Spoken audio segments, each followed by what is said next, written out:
Merci beaucoup pour cette participation, Marie Jacob. Et nous passons tout de suite la parole à Cybèle Agrali, directrice du Centre de soins Primo Levi, qui va nous entretenir sur prendre soin, une posture nécessairement créative.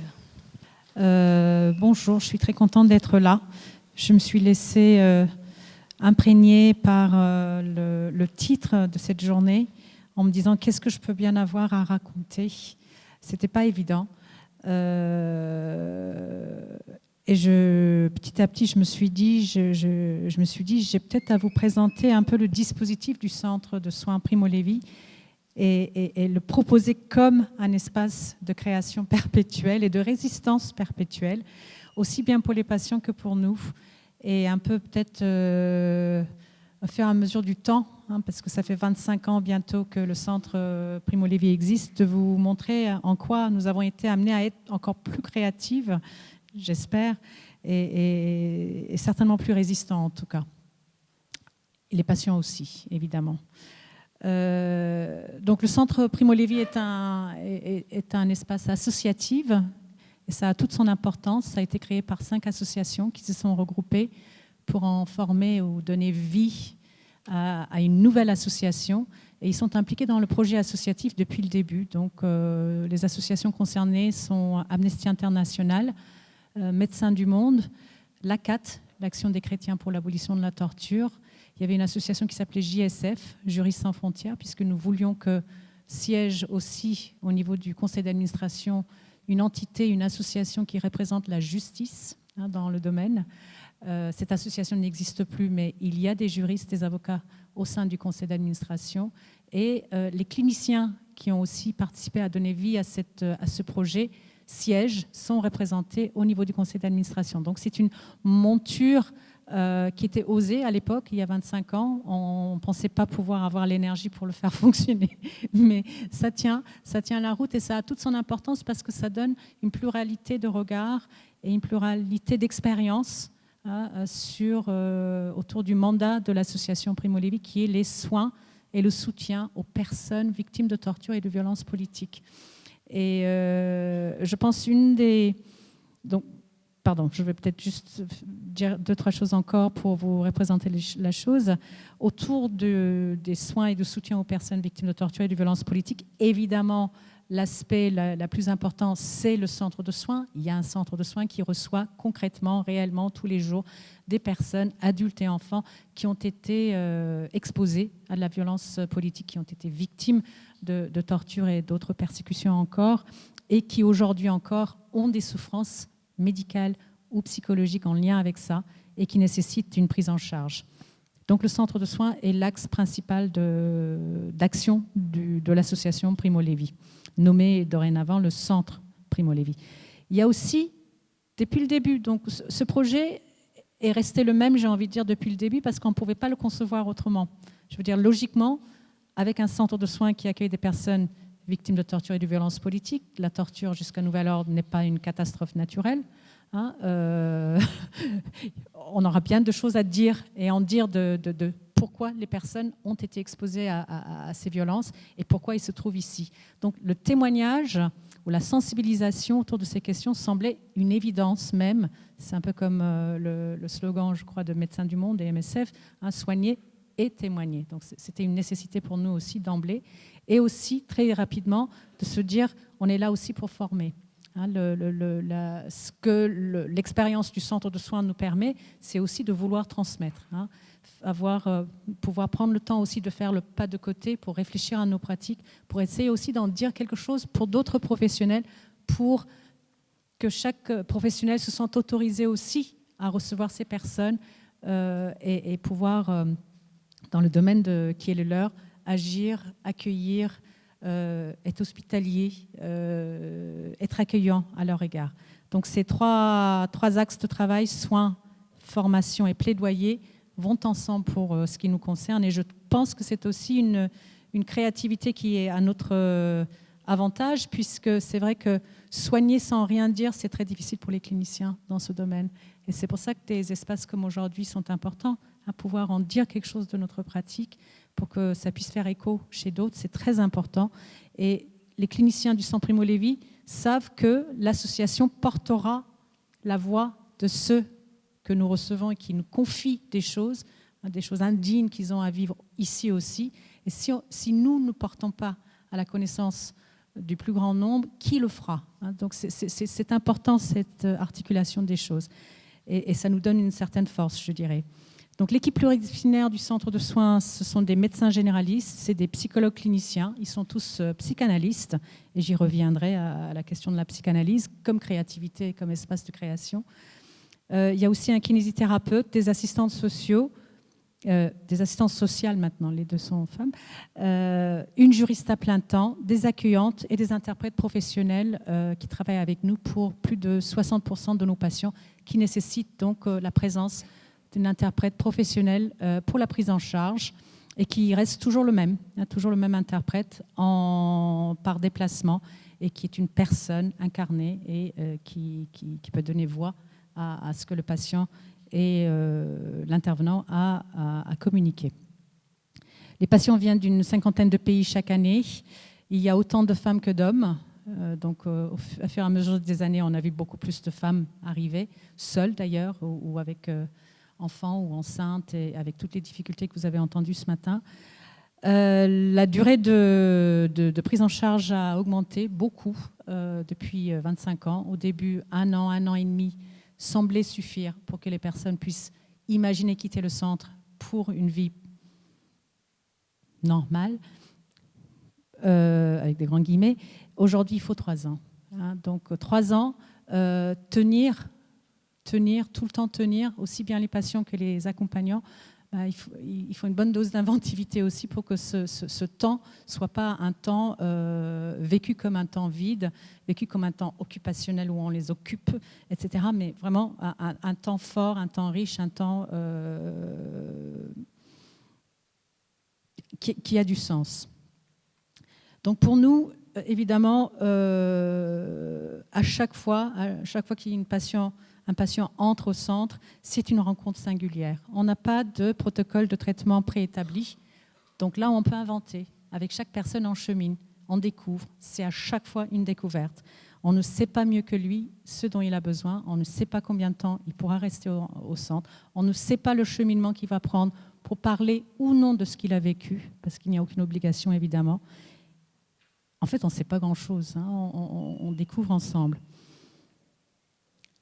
Ce qui me paraît très important pour être créative et pour être dans la résistance, on a estimé que c'était très important déjà dans le mandat de l'association et du centre de soins d'y faire figurer le mot torture. Ce n'est pas un mot qui attire, ce n'est pas un mot, ça peut même repousser, mais on avait l'impression que c'était important de compter avec ce mot et de dire... on annonce quelque chose et les personnes qui pourront venir pourraient s'adresser quelque chose à nous, qui soit clairement exprimé, qu'on n'est pas en train de tourner autour du pot non plus et qu'il y ait une vraie reconnaissance. Ces personnes ont besoin d'être reconnues d'abord avant qu'on puisse être reconnues comme victimes d'abord. Ce n'est pas un très, très joli statut, être victime. Mais il faut une reconnaissance d'abord pour pouvoir bouger de là. Et ça, c'est tout un travail qu'il va falloir pour arriver à ce qu'ils puissent effectivement aller vers une image supportable d'eux-mêmes et qui ne soit pas dans la complaisance non plus. Ne pas rester dans le désir de se complaire dans ce statut de victime. Arriver à nouveau à gagner en confiance, à avoir confiance en soi et confiance en les autres. Mais ça demande beaucoup de temps et beaucoup d'inventivité, encore une fois. Je pense qu'un centre de soins comme celui-ci peut être inventif que dans la mesure où il se sent libre. Il faut être libre, il faut se sentir libre d'exercer comme nous le souhaitons. Et cet exercice n'est acquis que parce qu'on est libre financièrement. On n'est pas dans des bonnes conditions financières, on n'est juste pas dépendant d'un financement. On a plus de 40 sources de financement, c'est un travail de tous les jours, c'est un travail qui nous rend dingue.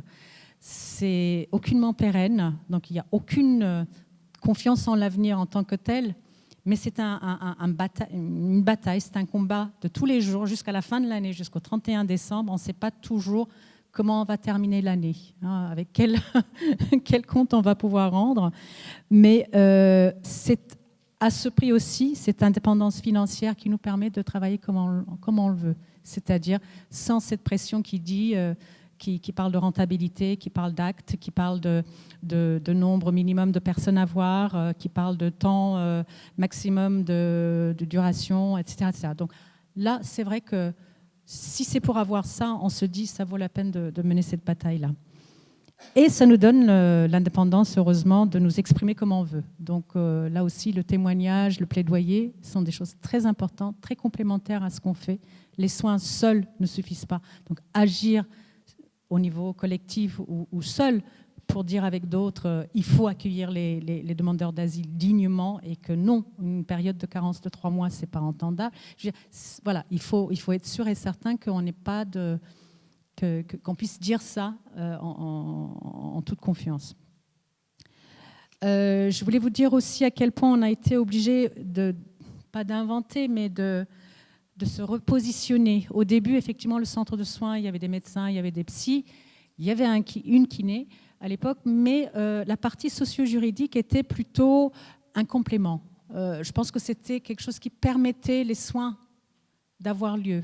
On y donnait beaucoup d'importance, mais on n'y donnait pas suffisamment de moyens. Il y avait un mi-temps socio-juridique, il y avait un intervenant socio-juridique à mi-temps, et parce qu'à l'époque, il y a 25 ans, beaucoup de nos patients étaient demandeurs d'asile accueillis en CADA. Donc ils avaient accès à du personnel formé spécifiquement là pour cette durée-là, et qui donnait des bons conseils, et qui facilitait leur vie et qui leur permettait aussi de se rendre au centre tranquillement. Ce n'est plus le cas depuis très très longtemps, et donc très rapidement ou graduellement, parce que comme je vous ai dit, l'argent ne se trouve pas facilement, mais ça se trouve. Il faut être vraiment têtu. Nous avons aujourd'hui 2 assistantes sociales à 80% chacun et une juriste à plein temps. Et effectivement, le discours a changé aussi en interne. On a été amené à dire ce sont des cliniciens aussi. Les assistants sociaux et les juristes et la juriste sont des cliniciens. C'est-à-dire que ça n'a peut-être pas été conçu comme des espaces thérapeutiques, mais les effets sont tellement thérapeutiques qu'effectivement, ce sont des cliniciens au chevet des patients, au même titre que les médecins, le kiné et les psychologues cliniciens au centre.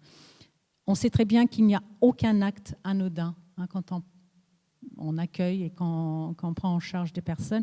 Et c'est pour ça que je voulais parler plus de prendre soin. Dans le prendre soin de l'autre, ce n'est pas nécessairement soigner l'autre, mais prendre soin. Prendre soin de la personne nous paraît très important. Et assez rapidement, on a été amené... Donc, je voulais vous dire aussi, passer, je ne sais même pas combien de temps j'ai, 3 minutes. Donc, je vais parler vite. Je voulais dire qu'il y a eu quelques choix donc, associatifs et pour le centre qui me paraît important, mais encore une fois, qui sont possibles que parce qu'on a cette indépendance financière et le sentiment qu'on peut dire ce qu'on veut. L'interprétariat professionnel qui n'a pas été une évidence, qui n'est pas une évidence partout, nous a paru une évidence d'emblée. Donc il y a 10 à 15% de notre budget annuel qui y est consacré. On a 35 demi-journées d'interprètes présents au centre par semaine. On ne peut pas travailler autrement. Donc il faut l'imposer comme une nécessité et avoir un discours là-dessus. Personne ne paye l'interprétariat. Là, on n'a pas de financement, mais on l'introduit absolument dans tous les projets qu'on fait.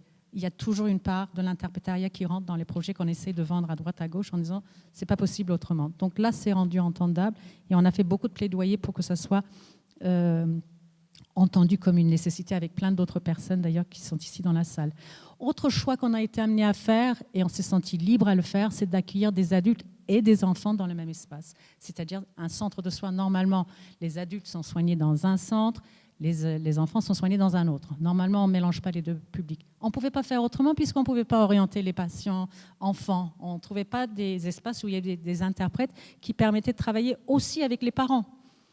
Donc les enfants pouvaient parfois et très souvent parler le français très correctement, mais comment... Bon, bref, tout ça pour vous dire, parce qu'il faut que j'aille vite, qu'on reçoit dans le même espace. Ce n'est pas évident. On reçoit des personnes d'une même famille, plusieurs personnes d'une même famille, plusieurs enfants d'une même famille, avec médecins différents, psy différents, interprètes différents, etc. Tout ça a un coût, et ça a un coût pour l'équipe aussi, puisqu'il y a une surcroît d'informations qui circulent. Donc on essaie d'être regardant sur ce qu'on dit, ce qu'on ne dit pas, etc., pour être dans une éthique et une déontologie par rapport à une prise en charge de membres d'une même famille dans un même espace, ce qui ne devrait pas se faire, mais on est amené à le faire. Il y a le choix de la psychanalyse, vous avez bien compris que c'est quand même la boussole qui nous importe et qui traverse toutes les personnes qui travaillent au centre de soins. La psychanalyse, c'est quoi? C'est un discours, c'est une éthique, c'est une façon de concevoir l'autre comme une personne totale, pas seulement une somme de symptômes qu'il va falloir enlever au plus vite. Et c'est pour ça que la durée de suivi peut être longue, parce qu'on respecte la temporalité des personnes. C'est très facile de violenter quelqu'un, d'abîmer les êtres humains. Il faut beaucoup plus de temps pour les reconstruire et faire en sorte qu'ils puissent se sentir suffisamment forts, suffisamment bien, suffisamment mieux pour quitter cet espace qui les attend accueillis. Le respect de la temporalité donc est un vrai choix. Nous avons été amenés aussi à créer une aide au transport. Je trouve ça créatif aussi. On ne pouvait pas faire autrement. On avait des patients et on a des patients qui sont déboutés du droit d'asile, qui sont dans situation irrégulière, qui viennent du fin fond de je ne sais où. 70% de nos patients viennent de lointains banlieues, dans des hôtels pourris que vous connaissez tous, qui sont changés de lieu, etc., etc. Ils ne peuvent pas venir sans se mettre en danger. Et nous, on souhaiterait qu'il y ait une régularité dans le suivi. Comment faire? Trouver de l'argent. Il faut trouver de l'argent pour pouvoir leur payer des passes Navigo, etc. Ce qui n'est pas automatique non plus. Tout ça est supervisé, parlé.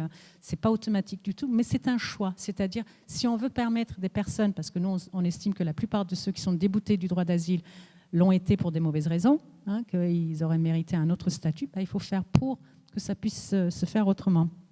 C'est toujours un travail en équipe, en réseau. Donc, ça nécessite des temps d'échange et des temps de travail, ce qui a été dit aussi ce matin, c'est-à-dire le temps d'échange est un temps de travail. Et donc, nous avons les mardis après-midi 4 heures à notre disposition institutionnellement pour la réunion de synthèse, ce qui, une fois par mois, devient le temps de la supervision d'équipe avec quelqu'un d'extérieur pour aller un peu plus loin dans nos réflexions. Donc, le prendre soin a pris mille et une autres différentes façons aujourd'hui parce que la précarité est telle. Je veux dire, on a des patients qui ont faim, qui ont soif, qui ne savent pas comment s'habiller, ils ne savent pas comment être des parents prévenants pour leurs enfants, ils sont délogés de leur place. Comment faire? Eh bien, ça y est, j'ai capitulé. On est devenu un vestiaire pour des bébés et des femmes enceintes. Parce que les assistants sociaux m'ont convaincu que les vestiaires n'existaient pas pour les bébés et les femmes enceintes. Je crois que c'est vrai. En tout cas pour les adultes, je refuse encore, mais on déborde. Je veux dire, on est en train de... Donc tout ça se fait en discutant. Vous voyez bien, c'est pas du jour au lendemain. On a des produits d'hygiène maintenant de plus en plus que les assistants sociaux sont amenés à donner. Je ne sais pas quoi en penser. Mais en tout cas, il faut effectivement, dans un lieu de soins, est-ce que c'est à nous de faire ça? Bon, je ne sais pas. Mais de mettre ça en discussion, ça, c'est prendre soin. C'est prendre soin à la fois des personnes qui travaillent et qui accompagnent. Encore une fois, ce n'est pas donné. Et c'est important de prendre soin et que nos réflexions accompagnent tous nos gestes aussi, précèdent, si possible, et soient encore là après les gestes. Ça me paraît très important. Nous avons été, je vais juste terminer avec trois petites choses. Nous avons assez rapidement, après avoir vu toute cette précarisation de nos patients, on a été amené à dire on ne peut pas seulement répondre non plus aux besoins vitaux, de plus en plus. C'est ça qui est demandé, hébergement, vêtements, accès aux droits. Très rapidement, les assistants sociaux ont commencé à travailler avec Culture du Cœur, vous le connaissez peut-être. C'est une association qui permet l'accès aux pratiques culturelles pour les personnes et des publics en situation d'exclusion, c'est-à-dire accès à la culture, du sport, des loisirs.